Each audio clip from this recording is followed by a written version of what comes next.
কোম্পানির প্রেসিডেন্ট মেহেদী একদিন অদ্ভুত এক নির্দেশ দিলেন। তিনি সব নারী কর্মীদের জুতা খুলতে বললেন। তারপর জানালেন, যেই মেয়ে এই কাস্টম মেড হাই হিল জুতাটি পরতে পারবে, জুতা যার পায়ে ঠিকঠাক ফিট করবে, সেই মেয়ে হবে তার জীবনসঙ্গী। অনেক মেয়েই চেষ্টা করলো, কিন্তু কারো পায়ে সেই জুতা ঠিক মতো ফিট করলো না। ঠিক তখনই এক নারী, যে প্রেসিডেন্টের স্ত্রী হওয়ার স্বপ্ন দেখত, জোর করে নিজের পা সেই জুতোর ভিতরে ঠেসে ঢোকাতে লাগলো। সে মিথ্যাও বলল, জুতাটা নাকি তার পায়ে একদম ফিট করেছে। কিন্তু প্রেসিডেন্টের অ্যাসিস্ট্যান্ট বলল, যদি সত্যি ফিট হয়ে থাকে তাহলে কয়েক কদম হেঁটে দেখাও তো। সে হাঁটতে শুরু করতেই তার গোড়ালি ছিঁড়ে রক্ত বেরিয়ে এলো। পরিষ্কার বোঝা গেল এই জুতার মালিক সে না। ঠিক তখনই কেউ বলে উঠলো, তাহলে অ্যাসিস্ট্যান্টও একবার ট্রাই করে দেখুক না। এই কথা শুনে অ্যাসিস্ট্যান্ট, যার নাম ছিল সামান্তা, একটু ঘাবড়ে গেল। আসলে সেই জুতোর আসল মালিক যে সেই ছিল।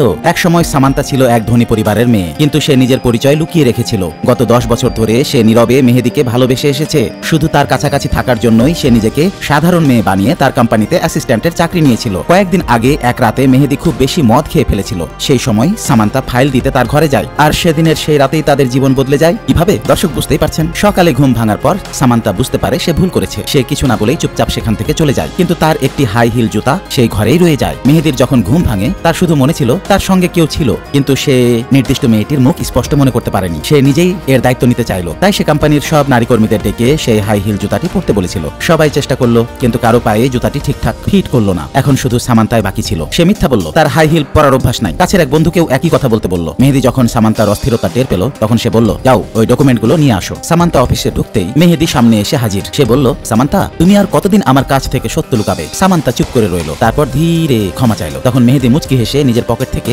একটি পুরনো পুতুল বের করলো। সামান্তা হতভম্ব হয়ে গেল। সেটাই ছিল সেই পুতুল যা সে 10 বছর আগে তাকে নিজের ভালোবাসার কথা জানাতে গিয়ে উপহার দিয়েছিল। সেই মুহূর্তে দুজনের মাঝখানে নিস্তব্ধতা নেমে এলো। কিন্তু এখন সবকিছু পরিষ্কার। জুতো, পুতুল আর সেই অসম্পূর্ণ ভালোবাসা, সবকিছুর রহস্য প্রকাশ হয়ে গেছে। বন্ধুরা, নায়ক নায়িকার নামে তোমাদের নাম শুনতে চাও? কমেন্টে নাম জানাও। এভাবে সামনের কোনো ভিডিওতে তোমাদের নাম আসবে। ভালো থাকা হয় জানো।